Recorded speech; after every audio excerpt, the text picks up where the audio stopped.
address is titled Lekki Deep Seaport, Blue Economy and Sustainability, to be presented by no other person than Dr. Alban Igwe, former Director, Training and Education, Council for the Regulation of Freight Forwarders in Nigeria, and also a member of the Governing Board of the Chartered Institute of Logistics Transport, and a renowned, resounding maritime lawyer. Let's welcome to the podium Dr. Alban Igwe as he delivers the paper. Mr. Chairman and the Royal Father and Mother, I am pleased to stand on already established protocol because our time is fast spent. I also want to say hello to all those who have not been greeted, the commons, like myself. So I welcome everyone. I'm going to be addressing the subject of blue economy in a wider scope and zero it down to how it affects Lagos State.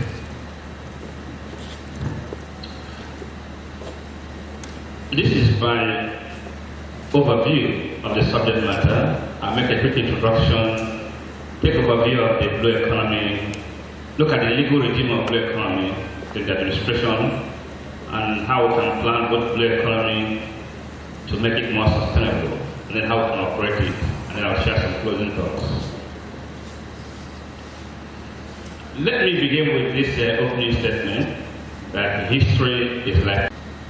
We discovered that when those little trade was going on, nobody knew that today we'll be talking of something big. If you also look at the size of this hall, you will see that it doesn't reflect the population of Lagos. It's something historic. It's been documented, and I think it will go far. The news, of course, the media people are here. I'm sure they will take this to Africa and the rest of the world. So let us know that something very strategic is happening. Let me also say that by the time Lekki Williams started the idea of ocean ambassadors, nobody noticed that as much as we would have people noticed. And then gradually she earned recognition to the point that the last board of Nigerian Sports Council, she was appointed a member. I remember when she was appointed a member of the board of governing council, Shibas Council, she was shocked. In fact, the pamphlet, she told the pamphlet, it confirmed that it's me. Confirmed, it's you. That's not that I told in the industry.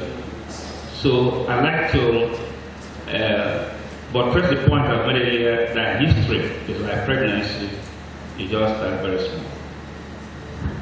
So, by way of introduction, I like to recognize the United Nations description of Africa as a country that has the new frontier residing on maritime renaissance, if you like, the blue economy renaissance. If we really want to make progress, really, much of our progress is lying within the oceans, within the seas.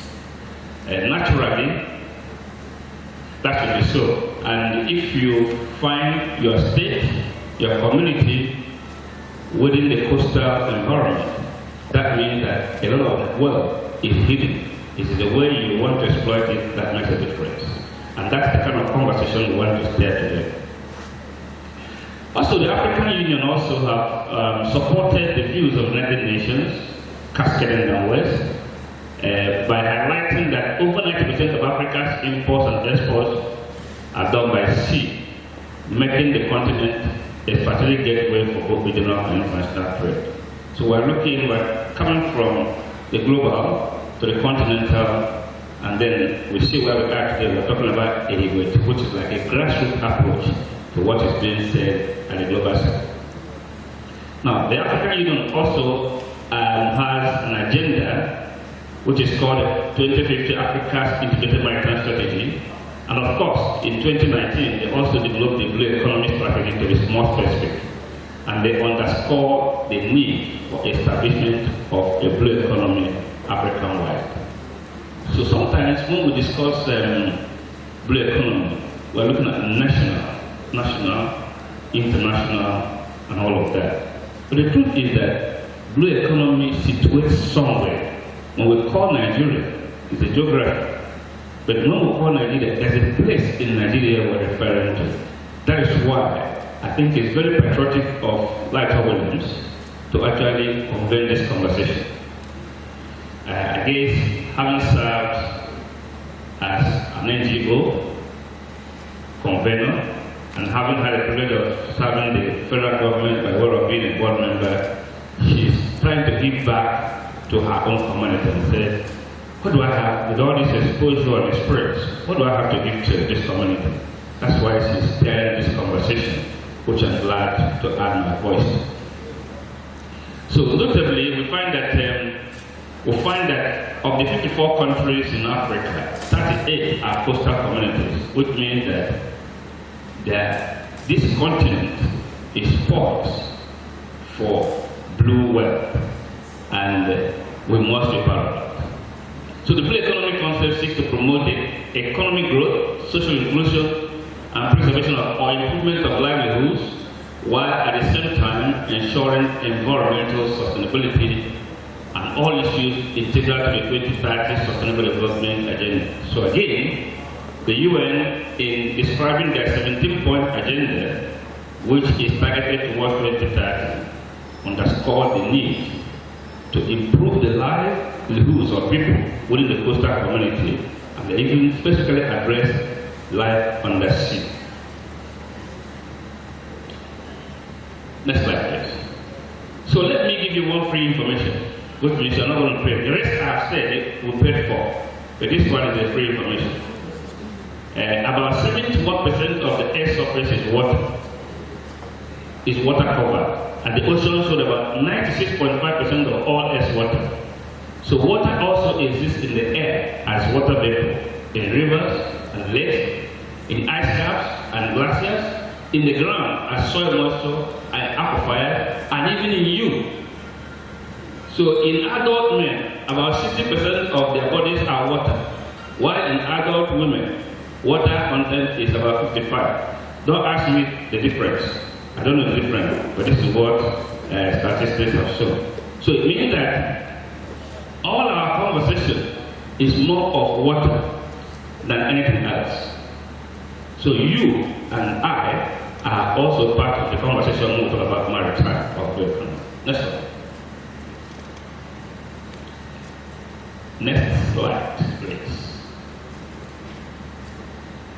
Okay, so I tried to see, why are we waking up to talk about blue economy? That means there must be some economy we have been exploiting before, and probably we have not been able to optimize or derive maximum benefits from all those economies. I have the red economy, I have the green economy, I have a brown economy, and I saw the black economy. So what do we mean by the red economy? The red economy is a byproduct of Fordism, named after Henry Ford, which favors mass production and considers environmental resources to be unlimited. To put it simply, the red economy is a linear business model of taking resources and producing waste. So we were operating at red at some point. We just produce, everything is there. But I think now there's some kind of rethinking that we can't go far with red economy. So then that led us to a green economy, which essentially focuses on energy, transport, and sometimes agriculture and forestry.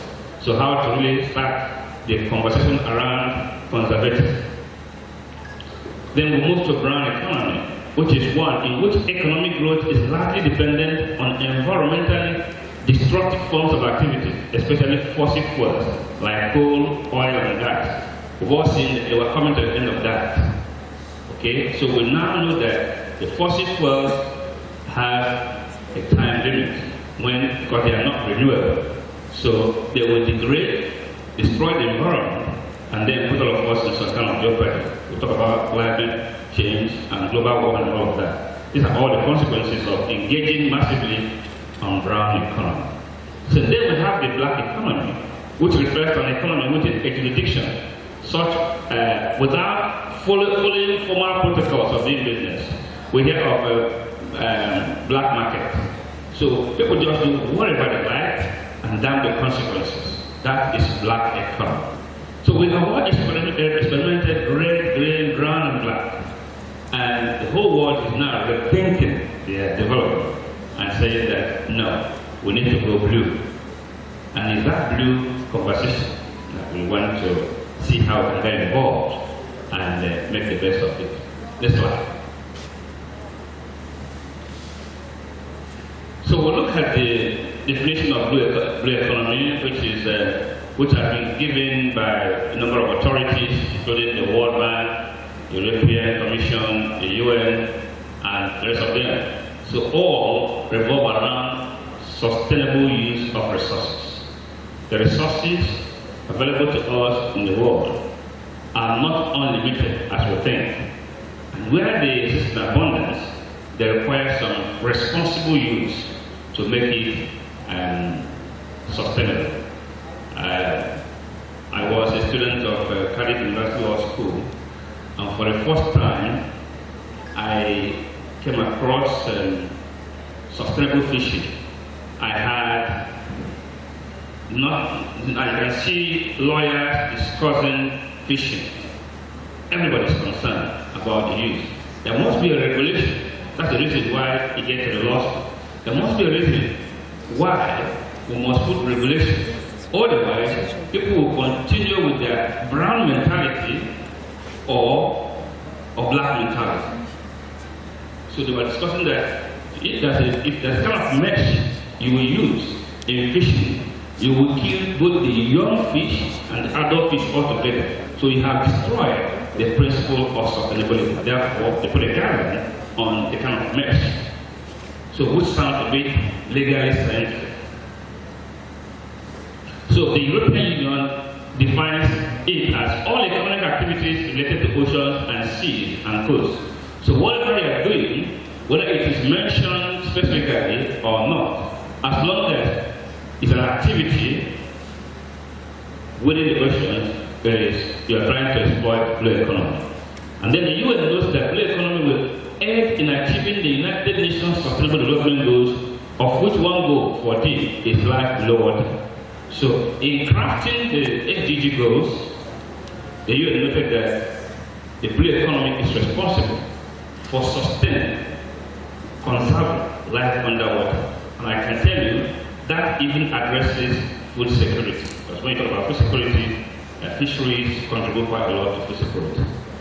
And then the blue economy concept seeks to promote economic growth, social inclusion, and preservation, or improvement of livelihoods, while at the same time ensuring environmental sustainability. So environmental sustainability is also a very critical issue because right now, one of the problems we are facing, which has dominated conversation in the public space, is climate change. Climate change is man-made. When we were growing up, we were talking about balance in the ecosystem. So right now, that balance has been fundamentally altered, and we're now talking about a problem that is caused by that imbalance. Next slide. So if you look at the blue economy, all the conversation around it revolves around all of this. What is happening in the maritime space? What are people doing? From carbon sequestration, which is how to combat this carbon that is causing climate change problem, convert it to liquid, carbon dioxide, convert it to liquid oxygen and conserve it somewhere. This is rather than allowing it to result in global warming. To marine biotechnology, marine renewable energy, a number of plants, sustain the environment or heating up the environment through energy derived from the marine sources. Even production, a lot of energy is drawn from the marine sources. Marine spatial planning, maritime surveillance, maritime education and research, marine fisheries, and all of that, oil and gas, seafood production, and even marine tourism. All of these, I can tell you, it even extends to the landward side, because we don't talk about activities limited to the waters alone, because that's another limitation of the subject matter, which is blue economy. We're looking at the entire supply chain, maritime supply chain, which starts well beyond the waters and actually ends well beyond the waters. If you are shipping a product from one port to the other, know that your origin, the origin of your shipment, starts well before the waters and ends well after the water. So maritime blue economy may extend beyond what I've been enumerated here to the landward side. And again, currently we're talking about dry ports, which means ports that are actually part of the maritime supply chain, but they are located on dry lands. Just like we have in Nigeria, we now have the port in Kano, we have Kaduna Inland Dry Port. They are all on dry land. They are not anything within the maritime space, but they are part of the maritime economy. So we look at the legal regime that governs the blue economy. The law of the Sea Convention divides the various regimes. So first, it defines the seas regimes, which is the internal waters, the territorial sea, the contiguous zone, the exclusive economic zone, the continental shelf, and the high seas and deep ocean floor. All of these are different regimes of the maritime zone. I'm going to show us a graphic that depicts that. Next slide, please. So this is exactly what we mean by the regulatory regime on the blue economy. So without this regime, the chaos we're already experiencing in the brown economy and the rest of the economy on the black will also replicate here. And the magnitude will be higher because we're talking about maritime occupying over 70% of the Earth's surface. So imagine if we carry this problem that we experience here into the sea, that will utter chaos in the space, and we won't be able to survive. So if you look at this, you will see that, no, don't run. If you look at this, you see that we have the landward, we have our territorial sea, we have the contiguous zone, we have the economic, exclusive economic zone, is the high seas, and even our continental shelf is longer than the economic zone because it goes further what is underneath the sea, up to the seabed. You know, some people are mining something within the seabed that is technically not within the EEZ because the continental shelf is like walking down here. So this is the end of my EEZ. But when it comes to continental shelf, it extends a little bit because I'm going right into the sea rather than horizontal space. So you find also that even our national airspace, which is also part of the legal regime, because some people who are in the maritime domain are also operating within the airspace or have something to do with the airspace, either monitoring or surveillance or software. So you find now that we have our territorial sea is 12 nautical miles. Then we have our contiguous zone, which is extended another 12 nautical miles, which is about 24. And EEZ, naturally, every country by the law of the Sea Convention of 1982 is entitled to claim 200 nautical miles. But interestingly, our country has applied and got additional 150 nautical miles, which means we have more to do. Let's go. So we find that in terms of the potentials of blue economy, the IMF has carried out a very interesting research in 2019 and have come up with the 5 top countries that have the huge potential when it comes to blue economy. And interestingly, Nigeria is one of them. You find Madagascar, Somalia, Kenya, South Africa, and Nigeria. Okay, so it means that we have been recognized as a big potential when it comes to blue economy. What we do with it is up to us. And this was even done when Nigeria's EEZ has not been extended to 350 nautical miles. Now that we have this wide expanse of sea space, it means that in ranking, we will not be number 5 again. We might even go to number 1. But again, it's not about our position, it's about what we do with the position. Okay? So, next slide.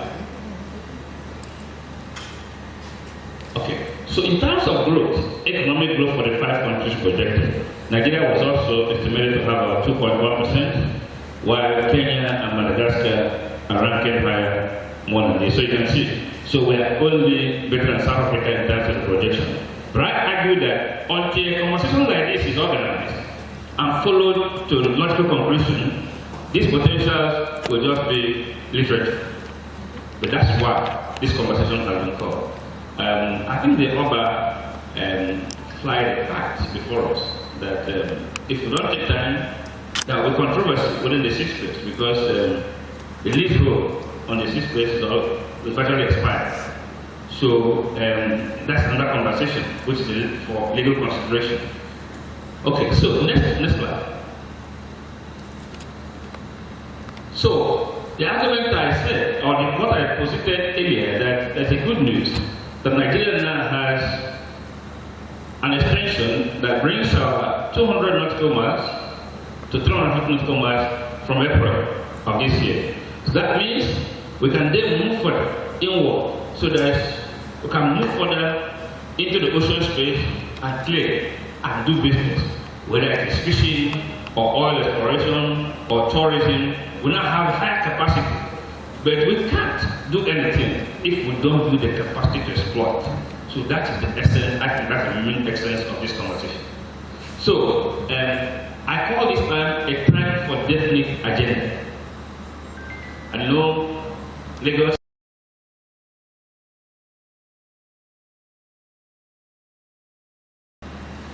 and what kind of partnerships do we need to fully exploit the potential that blue economy presents? And what will be the impact on our own immediate environment? I'm not talking about the entire planet, but it will contribute, but what will be? And how do we prosper and still maintain a good decorum of peace around us? Those are the things we need. Our discussions, our actions, our plan will revolve around these 5 P's. But I think that the blue economy will require blue workers, the people. I mean, if you are still green or black, you won't fit into the blue economy. So one of the things we should focus is, how do we prepare those who live in Lagos or adjoining communities, or those who are going to go in Lagos, like Lekki has already noted, that we need to begin to develop soft skills that we needed to play, to use to play in the blue economy. If we don't have the footballers, those who don't have the footballers to play for the country, they go out to hire footballers and pay them. If we don't have, we need to assess our capacity at the moment and begin to see what do we need to do so that we can benefit. Otherwise, what will happen to us is that in transport times, they call it externalities. What we will only derive is externalities of blue economy. What does externalities mean? These are the problems of the system. For example, if you drive a rickety vehicle, you remit some unreasonable externalities, pollution. So all the problems that come from the system is what you're going to derive. For example, now we are having congestion in Lagos due to the presence of the ports. That's an externality. So if we don't plan to reap the benefits, we'll obviously reap the externalities. And that's very sad. Next slide. So we have mentioned in terms of administration, there is already a high-level agenda. The African Union has developed integrated management strategy, which every administration will try to pitch to that, to cascade down. So the part of the agenda is that they consider Article 4, and 3 and 4, promotion of peace, security and stability on the continent. Sustainable development at the economic, social and cultural level, as well as the integration of African economies. Now, because we have 38 countries that are coastal communities, there's a high level of interaction with the 38 countries and even more, even the landlocked countries, because the law of the sea also provides for landlocked countries like Chad and Niger to be active players in the sea, because the high seas is an all-commerce affair. It's a no man's land. So if you look at, if you don't plan very well, that highway, that gateway, become a gateway of problems, as it is currently. That is where you find hijacking, piracy, and all of that, sea robbery. So we need to, the administration will need to take very seriously that those who live here does not constitute a problem, but they are part of the solution. That is why it is administrative right to do what is right in this regard. Article 4 provides for the establishment of common defense policy for the African continent. So to reach these goals, the African leaders sought to adopt a strategy to be a key pillar for economic and social development through enhancing sustainable blue economy initiative that improves Africa's well-being while significantly reducing maritime and environmental risk. You can find that as part of the decision in 2009 that we must take strategic steps to make sure that this thing that is called a blessing does not become a curse. Next slide. So, right now in Nigeria, we have looked at the continental level. Today, NIMASA is representing Nigeria at the IMO. NIMASA is the chief agency in charge of maritime administration. And indeed, NIMASA have been promoting maritime administration and blue economy. So, it means that a lot is dependent on or revolving around NIMASA to actually actualize blue economy.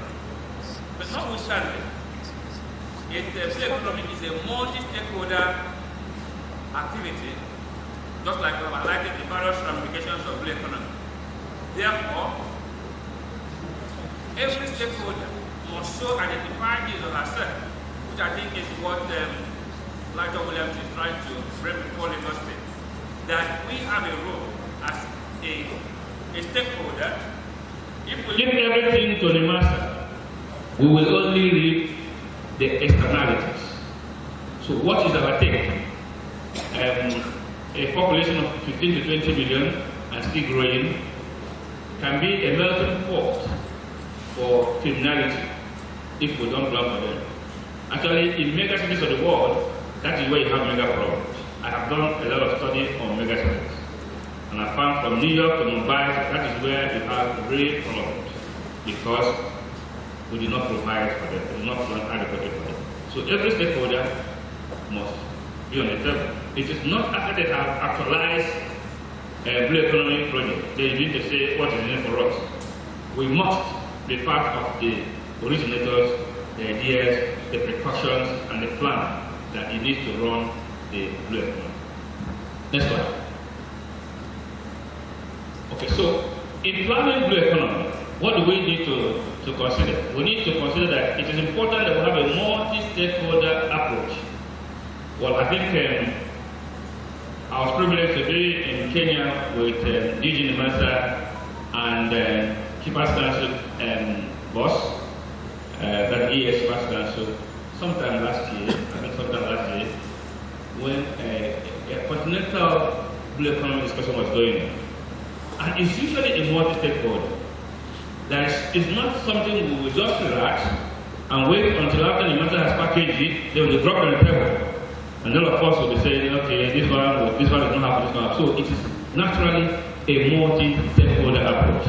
Therefore, the need to integrate coastal communities in the planning stage of blue economy is strategic, proactive, and inclusive for obvious reasons.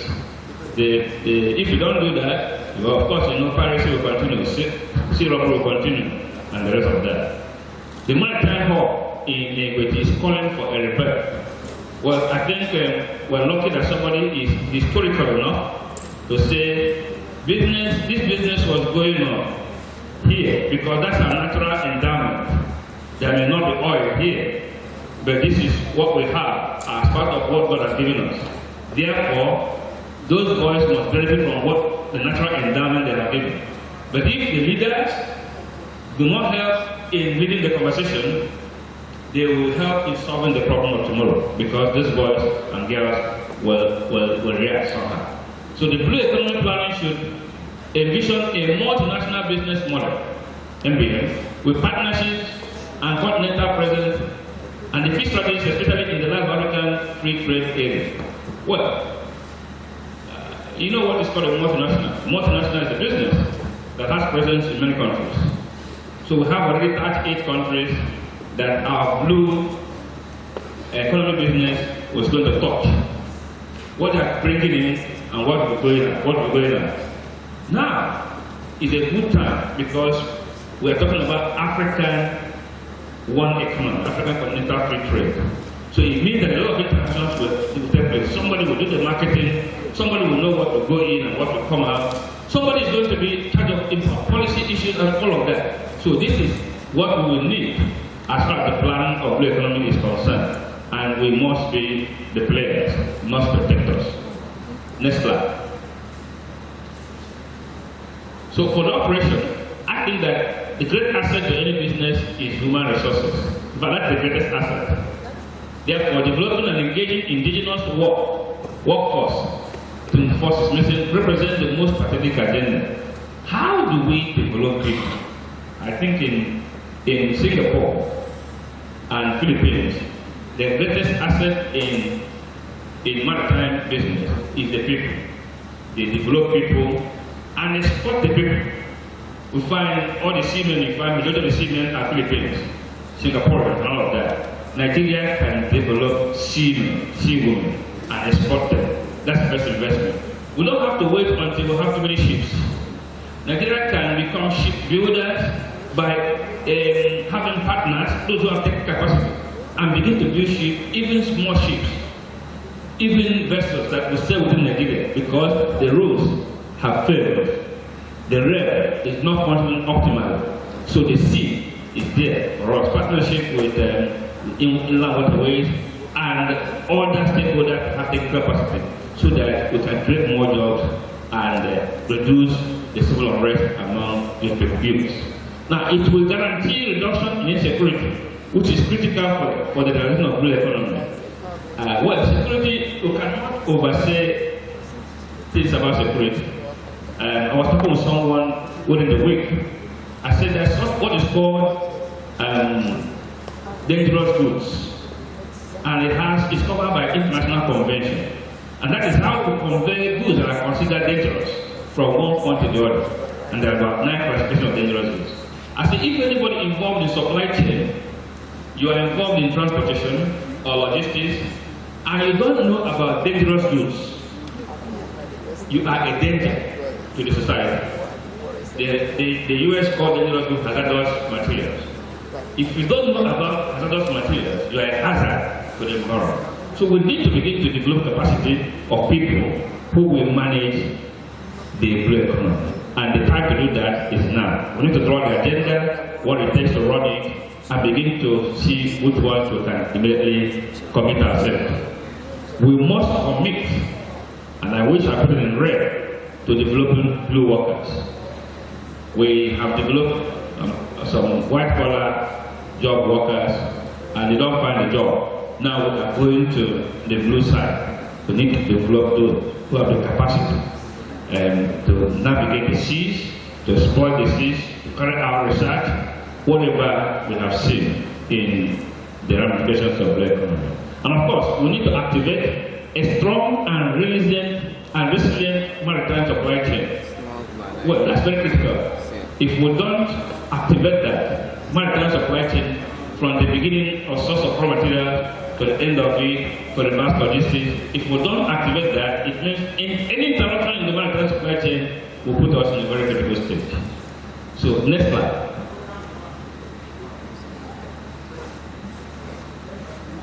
So, I think at the center, or if you like, the most important thing I'm going to say on this blue economy thing is this slide. At the center of the blue economy is the logistic advantage that Nigeria and Lagos has over many places. Now, if you look at the globe and look at the Atlantic Ocean, the Pacific, and all of that, Indian Ocean, all of that, you see that Africa is right at the center. And then you also look closely, you find that Nigeria is at the center. If my geography is right, Professor Oni. Okay, so, and if you look at Nigeria, you see that Lagos is critical, and we are blessed with the ocean. So what we make of this is more of logistics, taking advantage of logistics advantage that we have, and then we can distribute whatever we have, from Lagos to Australia, from Lagos to Canada, Lagos to South America, from Lagos to Asia continent, we find that we have a natural logistic advantage which we are yet to exploit. If US were to be here, or Europe were to be here, then they will have more advantage than us. Right now, if you look at... I monitor logistic performance index. For the past 5 years, Europe was dominating, with Germany being number 1 in terms of taking advantage of logistics. But they were up there, so they don't have more advantage than us. Right now, it's gone back to Singapore, and Singapore is up there. So they have better logistics. Singapore is a gateway to Southeast Asia. Singapore handles more than 1,000 ships a day without congestion, because they position themselves, they develop their logistics. But we are those who are naturally blessed with a logistic advantage, a position at the center of the world. What are we doing with that? So it's the right time to bring the good brains, assemble them, and see how we can take good advantage of this. Next time. So my final thoughts are that the government should immediately activate a multi-stakeholder blue economic strategy team. Don't let us leave our future to the masses. They are trying, but it is not a matter affair. It is not any agency affair. It is a national affair. Government at the state, at the federal level, should activate a multi-stakeholder. Look at the advantages that we have already. 350,000 nautical miles, logistic advantage I've just emphasized, and all the things that can possibly be done. Then we need to say, hey, we need to do that. Number 2, coastal communities like Igwe should have their place from the planning stage. Don't wait until it's done. That is the kind of motivation this program is affording all of us. The host states should have their place as well. Lagos State, beyond Igwe, Lagos State will say yes, we must do something. And I think the Oba can do something along this line. Okay, strategic industries should be represented. There are industries we highlighted in the beginning, including research, marine research and technology, fisheries. They should be part of the stakeholder to say, what do we need to get fully exploited? More, draft proposal should pass through public hearing section. The criticality of blue economy is not something that we will just do in one room and then pass it. It should go to public hearing to elicit more information, more expertise information, so that we can come up with something very robust and that will address Nigeria's problem. Nigeria's wealth, new wealth, is there. Our wealth, our future is in the blue economy. And if we take it very seriously, we'll get transformed. Its timeline should be set for the establishment. So we need to set timelines. It's not something that's indefinite. We have to take it like